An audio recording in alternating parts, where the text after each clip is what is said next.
I will endeavor to speak a good word for the truth. At Cambridge College, the mere rent of a student's room, which is only a little larger than my own, is $30 each year.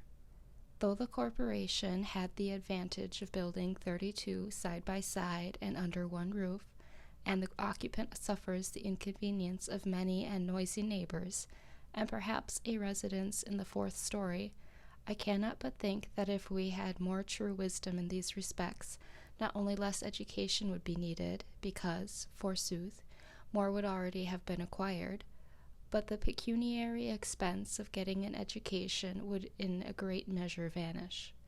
Those conveniences which the student requires at Cambridge or elsewhere cost him or somebody else 10 times as great a sacrifice of life as they would with proper management on both sides. Those things for which the most money is demanded are never the thing which the student most wants. Tuition, for instance, is an important item in the term bill, while for the far more valuable education which he gets by associating with the most cultivated of his contemporaries no charge is made.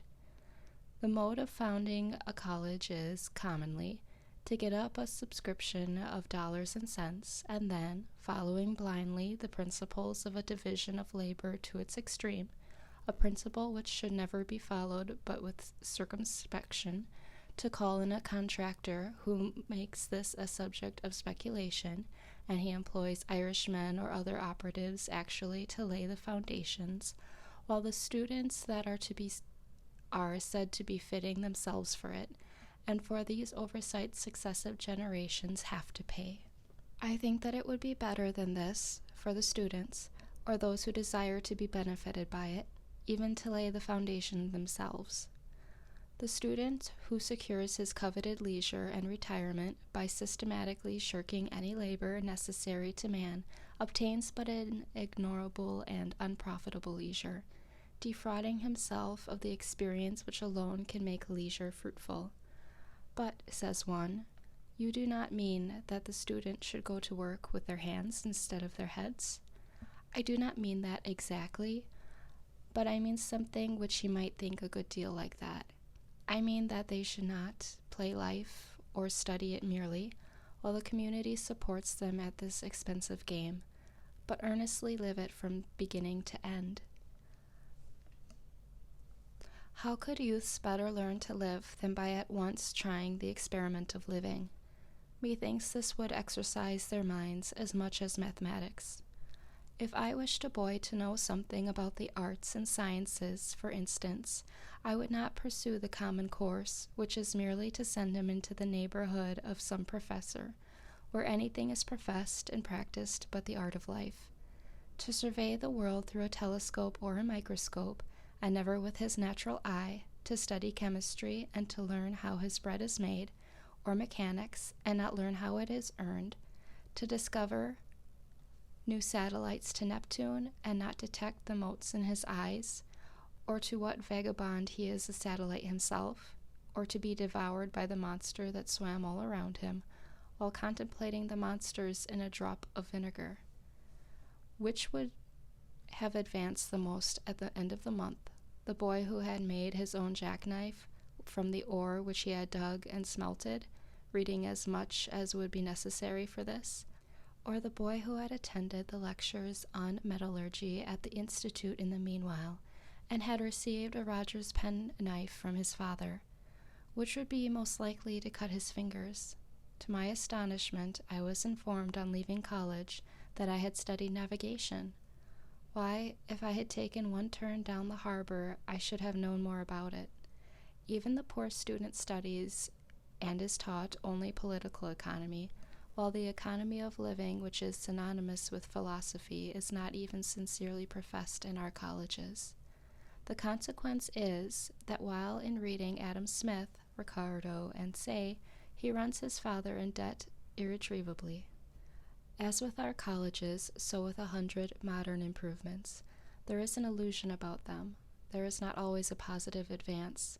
The devil goes on exacting compound interest to the last for his early share and numerous succeeding investments in them. Our inventions are wont to be pretty toys, which distract our attention from serious things. They are but improved means to an unimproved an end which it was already but too easy to arrive at, as railroads lead to Boston or New York. We are in great haste to construct a magnetic telegraph from Maine to Texas, but Maine and Texas, it may be, have nothing important to communicate. Either is in such a predicament as the man who has earnest to be introduced to a distinguishing deaf woman, but when he was presented, and one end of her ear trumpet was put into his hand, had nothing to say, as if the main object were to talk fast and not to talk sensibly. We are eager to tunnel under the Atlantic and bring the old world some weeks nearer to the new, but perchance the first news that will leak through into the broad, flapping American ear will be that the Princess Adelaide has the whooping cough. After all, the man whose horse trots a mile in a minute does not carry the most important messages. He is not an evangelist, nor does he come round eating locusts and wild honey. I doubt if Flying Childers ever carried a peck of corn to mill. One says to me, "I wonder that you do not lay up money. You love to travel. You might take the cars and go to Fitchburg today and see the country." But I am wiser than that. I have learned that the swiftest traveler is he that goes afoot. I say to my friend, suppose we try who'll get there first. The distance is 30 miles, the fare 90 cents. That is almost a day's wages. I remember when wages were 60 cents a day for laborer on this very road. Well, I start now on foot and get there before night. I have traveled at that rate by the week together. You will in the meantime have earned your fare and arrive there sometime tomorrow, or possibly this evening if you are lucky enough to get a job in season. Instead of going to Fitchburg, you will be working here the greater part of the day, and so, if the railroad reached around the world, I think that I should keep ahead of you. And as for seeing the country and getting experience of that kind, I should have to cut your acquaintance altogether. Such is the universal law, which no man can ever outwit, and with regard to the railroad, even we may say it is as broad as it is long. To make a railroad round the world available to all mankind is equivalent to grading the whole surface of the planet. Men have an indistinct notion that if they keep up this activity of joint stocks and spades long enough, all will at length ride somewhere, in next to no time, and for nothing. But though a crowd rushes to the depot, and the conductor shouts, "All aboard," then the smoke is blown away and the vapor condensed, it will be perceived that a few are riding, but the rest are run over, and it will be called and will be a melancholy accident. No doubt they can ride at last who shall have earned their fare, that is, if they survive so long, but they will probably have lost their elasticity and desire to travel by that time. This spending of the best part of one's life earning money in order to enjoy a questionable liberty during the least valuable part of it reminds me of the Englishman who went to India to make a fortune first, in order that he might return to England and live the life of a poet. He should have gone up garret at once. "What?" exclaim a million Irishmen starting up from all the shanties in the land. "Is not this railroad which we have built a good thing?" "Yes," I answer, "comparatively good. That is, you might have done worse, but I wish, as you are brothers of mine, that you could have spent your time better than digging in this dirt." Before I finished my house, wishing to earn $10 or $12 by some honest and agreeable method, in order to meet my unusual expenses, I planted about 2 acres and a half of light and sandy soil near it, chiefly with beans, but also a small part with potatoes, corn, peas, and turnips. The whole lot contains 11 acres, mostly growing up to pines and hickories, and was sold the preceding season for $8.08 an acre. One farmer said that it was good for nothing but to raise cheeping squirrels on. I put no manure whatever on this land, not being the owner, but merely a squatter, and not expecting to cultivate so much again, and I did not quite hoe it all once.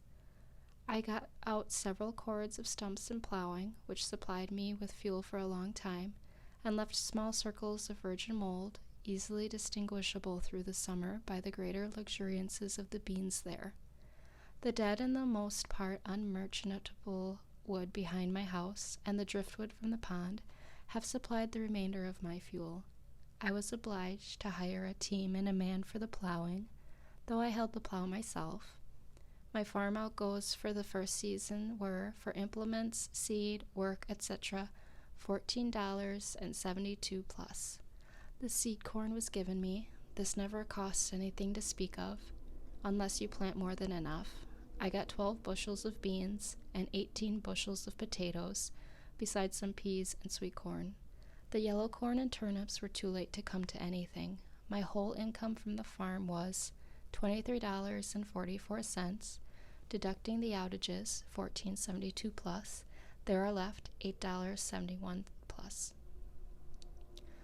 Beside produce consumed and on hand at the time, this estimate was made of the value of $4.50, the amount on hand much more than balancing a little grass which I did not raise.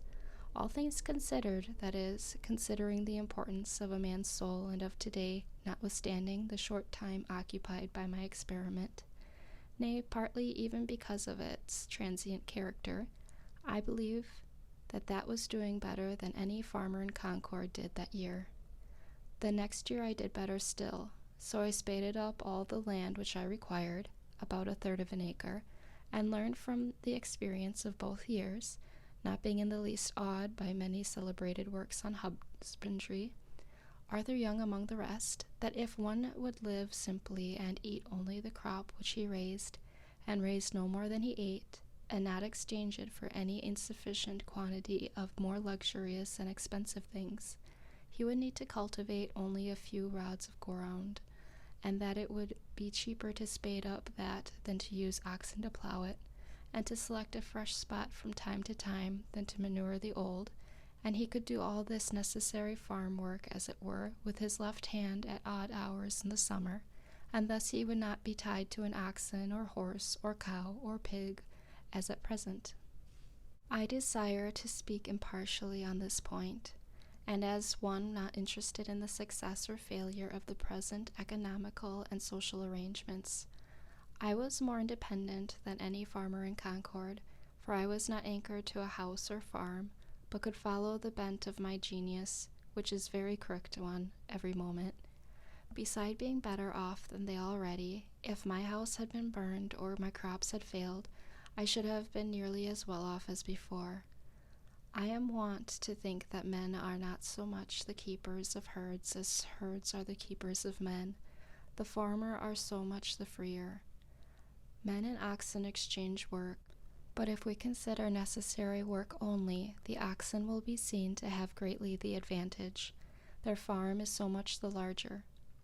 Man does some of his part of the exchange work in his 6 weeks of haying, and it is no boy's play. Certainly no nation that lived simply in all respects, that is, no nation of philosophers, would commit so great a blunder as to use the labor of animals. True, there never was and is not likely soon to be a nation of philosophers, nor am I certain it is desirable that there should be. However, I should never have broken a horse or bull and taken him to board for any work he might do for me, for fear I should become a horseman or a herdsman merely, and if society ceased to be the gainer by so doing, are we certain that what is one man's gain is not another's loss, and that the stable boy has equal cause with his master to be satisfied? Granted that some public works would not have been constructed without this aid, and let man share the glory of such with the ox and horse, does it follow that he could not have accomplished works yet more worthy of himself in that case?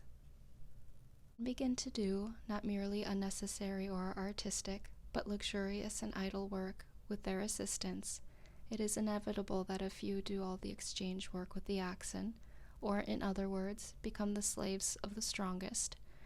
Man thus not only works for the animal within him, but, for a symbol of this, he works for the animal without him.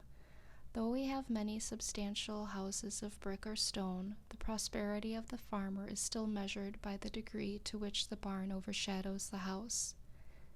This town is said to have the largest houses for oxen, cows, and horses hereabouts, and it is not behindhand in its public buildings, But there are very few halls for free worship or free speech in this country. It should not be by their architecture, but why not even by their power of abstract thought, that nations should seek to commemorate themselves? How much more admirable the Bhagavad Gita than all the ruins of the East? Towers and temples are the luxury of princes. A simple and independent mind does not toil at the bidding of any prince. Genius is not a retainer to any emperor, nor is its material silver or gold or marble, except to a trifling extent. To what end, pray, is so much stone hammered? In Arcadia, when I was there, I did not see any hammering stone. Nations are possessed with an insane ambition to perpetuate the memory of themselves by the amount of hammered stone they leave. What if equal pains were taken to smooth and polish their manners? One piece of good sense would be more memorable than a monument as high as the moon. I love better to see stones in place. The grandeur of Thebes was a vulgar grandeur. More sensible is a rod of stone wall that bounds an honest man's field than 100 gated Thebes that have wandered farther from the true end of life. The religion and civilization, which are barbaric and heathenish, build splendid temples, but what you might call Christianity does not. Most of the stone a nation hammers goes towards its tomb only. It buries itself alive. As for the pyramids, there is nothing to wonder at in them as so much as the fact that so many men could be found degraded enough to spend their lives constructing a tomb for some ambitious booby, whom it would have been wiser and manlier to have drowned in the Nile, and then given his body to the dogs. I might possibly invent some excuse for them and him, but I have no time for it. As for the religion and love of art of the builders, it is much the same all the world over, whether the building be an Egyptian temple or the United States Bank. It costs more than it comes to. The mainspring is vanity, assisted by the love of garlic and bread and butter. Mr. Balcom, a promising young architect, designs it on the back of his Vitruvius with hard pencil and ruler, and the job is let out to Dobson and Sons, stonecutters. When the 30 centuries begin to look down on it, mankind begin to look up at it. As for your high towers and monuments, there was a crazy fellow once in this town who undertook to dig through to China, and he got so far that, as he said, he heard the Chinese pots and kettles rattle. But I think that I shall not go out of my way to admire the hole which he made. Many are concerned about the monuments of the West and the East to know who built them. For my part, I should like to know who in those days did not build them, who were above such trifling. But to proceed with my statistics. By surveying, carpentry, and day labor of various other kinds in the village in the meanwhile, for I have as many trades as fingers, I have earned $13.34. The expense of food for 8 months, namely, from July 4th to March 1st, the time when these estimates were made, though I lived there more than 2 years, not counting potatoes, a little green corn, and some peas, which I had raised, nor considering the value of what was on hand at the last date, was rice, $1.73 molasses, $1.73, cheapest form of the saccharine, rye meal, $1.04 Indian meal, 99 cents and 3/4, cheaper than rye, pork, 22 cents. All experiments which failed, flour, 88 cents, cost more than Indian meal, both money and trouble, sugar, 80 cents, lard, 65 cents, apples, 25 cents, dried apples, 22 cents, sweet potatoes, 10 cents, 1 pumpkin, 6 cents, 1 watermelon, 2 cents, salt, 3 cents. Yes, I did eat $8.74, all told. But I should not thus unblushingly publish my guilt, if I did not know that most of my readers were equally guilty with myself, and that their deeds would look no better in print. The next year I sometimes caught a mess of fish for my dinner, and once I went so far as to slaughter a woodchuck which ravaged my bean field. effect his transmigration, as a Tartar would say, and devour him, partly for experiment's sake, but though it afforded me a momentary enjoyment, notwithstanding a musky flavor, I saw that the longest use would not make that a good practice, however it might seem to have your woodchucks ready dressed by the village butcher. Clothing and some incidental expenses within the same dates, though little can be inferred from this item, amounted to $8.40 3/4. Oil and some household utensils, $2. So that all the pecuniary outgoes, excepting for washing and mending, which for the most part were done out of the house, and their bills have not yet been received, and these are all and more than all the ways by which money necessarily goes out in this part of the world, were house $28 12 plus, farm 1 year $14.72 plus, food 8 months $8.74, clothing etc. 8 months $8.40 3/4, oil etc. 8 months $2, in all $61.99 3/4. I addressed myself now to those of my readers who have a living to get, and to meet this I have for farm produce sold $23.44, earned by day labor $13.34, in all $36.78, which, subtracted from the sum of the outgoes, leaves a balance of $25.21 3/4 on the one side, this being very nearly the means with which I started, and the measure of expenses to be incurred, and on the other, beside the leisure and independence and health thus secured, a comfortable house for me as long as I choose to occupy it. These statistics, however accidental and therefore uninstructive they may appear, as they have a certain completeness, have a certain value also. Nothing was given me of which I have not rendered some account. It appears from the above estimate that my food alone cost me in money about 27 cents a week. It was, for nearly 2 years after this, rye and Indian meal without yeast, potatoes, rice, a very little salt pork, molasses, and salt, and my drink, water.